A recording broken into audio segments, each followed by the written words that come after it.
Hello, this is Eskimo Brothers Reviews movie number 9, Superman 4, The Quest for Peace. I'm Shadowman 0050. And I'm not. This is going perfect already. Should we just So this is no. Just keep running. Bullshit, I'm gonna slate this fucker. Alright, so Superman 4 features the return of Gene Hackman as Lex Luthor. And he basically... The plot of the movie is Superman wants to get rid of all the nuclear weapons so that humanity won't destroy itself. And Lex Luthor takes a strand of Superman's hair and hides it on one of the missiles because Superman's taking all the missiles, throwing them into the sun. And that, for some reason, makes this other super being. They don't explain it very well, but there's basically like another evil Superman. And there's your basic plot. Not a very well-liked movie, but it definitely has its positive points. I say it's better than the third, but that is not a popular opinion. I really like that they put the credits in space again, like the first two, even though it don't look as good. Which, I mean, that just really makes the third movie really an oddball now with the credits. Yes. Yeah. And same thing with the Gene Hackman coming back. Now the third one's the only one without Lex Luthor. So it just makes it look weirder. What did you think? I liked it better than the Superman 3. Yeah. I was hesitant because I will say I did not like these credits. Both the opening and closing credits. The closing credits gave it like a blurry kind of look. Yeah. And I didn't enjoy that. But the opening credits, I mean, they were set back in space, which was cool. I did enjoy that. But just the technology, the software, and everything they used to edit that and make it, it wasn't the best. Yeah, they could have cleaned that up a bit. Yeah. But yeah, as a whole, I did really enjoy it. My favorite part is seeing Gene Hackman in these films, so I was appreciative of his return. It was a really good one. I'd probably say it might be like my second favorite. Yeah, it's up there. There's definitely some goofy moments in this. For instance, in the subway at the beginning, you get like the fakest heart attack ever. The guy just makes one noise and just kind of falls forward. He just kind of goes, oh. And for really no reason, Lois just starts screaming, help. Yeah, and somehow he hears her. Which, He can hear everything. Yeah, whatever. Super hearing. He also can hold his breath, but he's breathing in space in this one. So who knows? Yeah, who knows? that's a problem.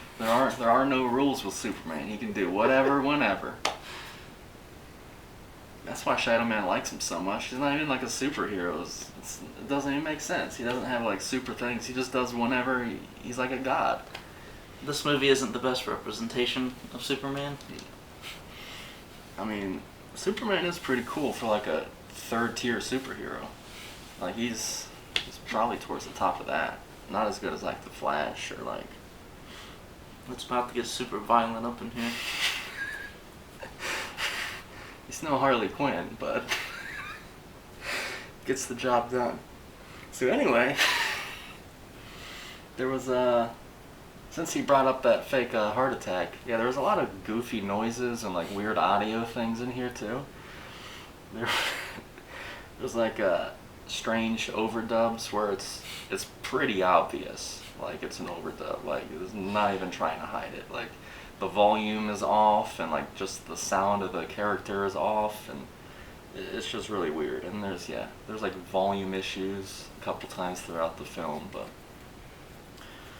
there was a pretty good scene where they had it where Lex Luthor returns from I guess the chain gang returns from jail after he escapes. He comes back home to a ballroom, and the way the microphone's set up, you're kind of like you're away from the scene, and he comes in, and at first he's kind of faint and it's echoey, and then he comes closer and it gets more clear, and yeah, so I thought that was pretty good. The rest of it, I don't know though. But also with that, yeah, there was a mix of with the audio. There's also a mix of good acting and bad acting, which is prevalent in all 80s, 90s films. But particularly from Lenny, and I thought Lois as well. yeah, yeah. There were sometimes Lois delivered her lines. It was like that could have been a little more clear with that. Mm-hmm. Like when she's in the apartment when Clark is sick. Like just the way she said some stuff. It was like she kind of mumbled a bit.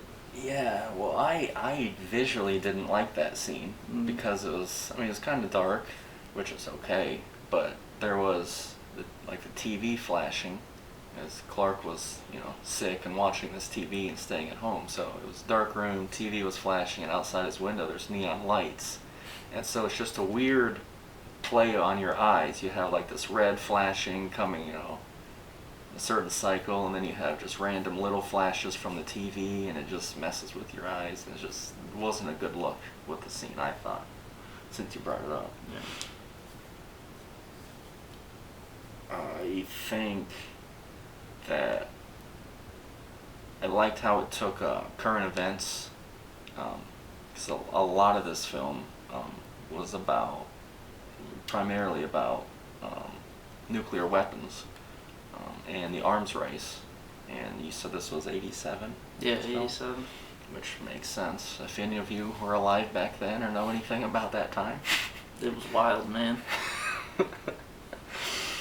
So I thought that was pretty nice that they put that into the film too, to kind of date it. And yeah. And that's nice. I mean, everything else kind of dated it, like the technology and everything, but I thought that was really good too. Yeah, it deals with the nuclear arms race between the United States and the USSR.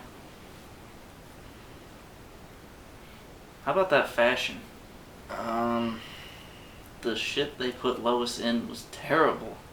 Oh, I didn't even really notice that. Oh, the weird pink jacket and some of those dresses. Well, I thought she looked pretty decent when they were going to that thing where she showed up at Clark Kent's place at 6 o'clock for some press thing. I thought that was a pretty nice outfit. It was white and pink. But the best outfit in the whole thing is from Superman's, or one of his adversaries in this one, which is Evil Thor. That's probably not his real name. Nuclear Man. Alright, so Evil Thor had this kick-ass outfit where it was like black and gold, and there was like symbols and stuff on the chest, and it was like V-cut. It was, I don't know what it was, but it was awesome. And he had Gene Hackman's voice. Yeah, Gene Hackman's voice, which was another part of the overdub thing, which I thought was just strange. But he had electricity coming from his like long fingernails. But yeah, it was a pretty sweet outfit. He had long, flowing blonde hair.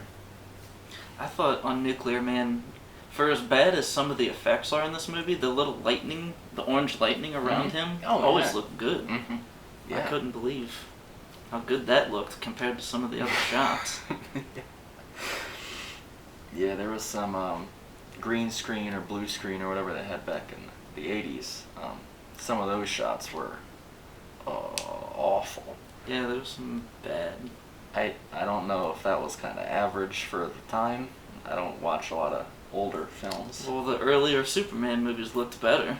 Yeah, the ones we saw before this with other, CGI green screen shots were much better. Yeah. So I don't know what happened with this one. There's a lot of weird jerkiness and just... There's definitely some shots where, like, the character's distant. You can tell it's a doll because the body's not moving at all. Yeah. Of both Superman and Nuclear Man. Yeah. Yes. Some other issues are, like I brought up, Superman breathing in space, and yeah, we had Evil Thor bring a pedestrian into space. She's like trying to yell and breathe and. Yeah, she's both gasping and making noise in space. So. With no explanation. So you have the good and the bad here. They have a bit of a fight on the moon, which I thought that went on a little too long. Yes. Because it's a little slow, because, you know, you're in the moon. Mm-hmm. And, like, about halfway through it, you're like, okay, we get it. We can move on to something else here.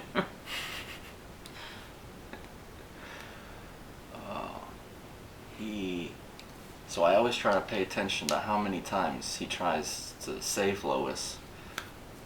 And the weird thing is, half the times, like, when he saves her, it's actually his fault. Like, he's trying to kill her.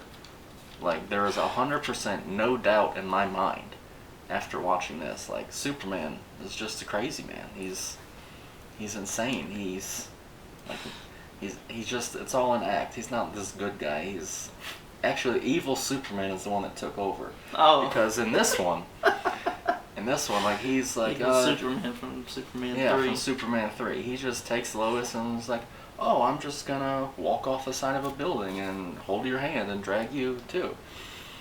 And then somehow he switches to Superman, and then, you know, they're both falling, and then he grabs her, and then everything's good, and then they're flying again, and he just like, oh, yeah, less than a minute later in screen time, he just lets go of her again. Yeah, and then she's falling, and he's laughing. He's having a great time.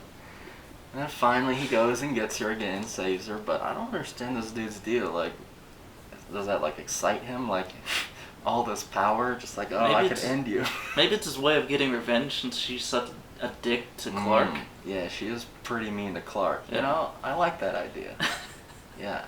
I never thought of that. Yeah, you know, that's true. She's, all the time, she's short with him. She's kind of a bitch. And then he's like, oh, well, I'm in control now, and I'm gonna put your life in my hands. Enjoy. So yeah, some little revenge makes him feel a little better. So spoiler alert, Superman wins. Lex Luthor goes back to jail at the end.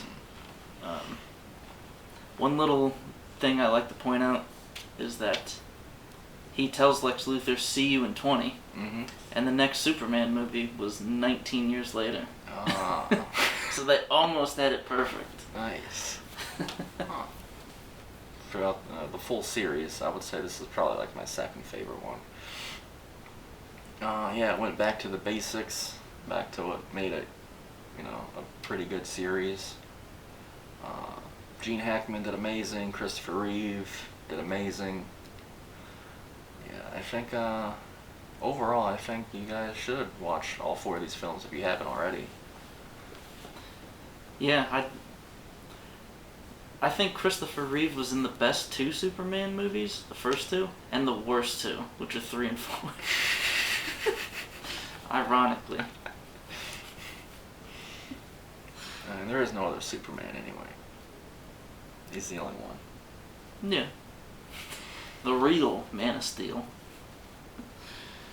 The other thing I wanted to mention was, for some reason they put a subtitle in this one, when they never did in the other 3. So this one's Superman 4, The Quest for Peace. Whereas the other ones are just Superman and then the number. Mm. And it was parodied in one of those, they call it a freemium game, where it's like just a stupid little time waster kind of thing, like The Simpsons have one. Mm. They made fun of it in South Park when Terrence and Phillip had one, where you can buy stuff to make things happen in the game. Yeah. Family Guy's is called Family Guy: The Quest for Stuff. Which, you know, when that first came out, I think I would have been one of the few who got the reference. Guess we just need to mention what the next movie will be then. Yeah, what's the next film? People want to know. Well, this was a 1987 film, so let's stick with that year, shall we? Fuck. Predator. Okay, that's not too bad. I'll accept Predator.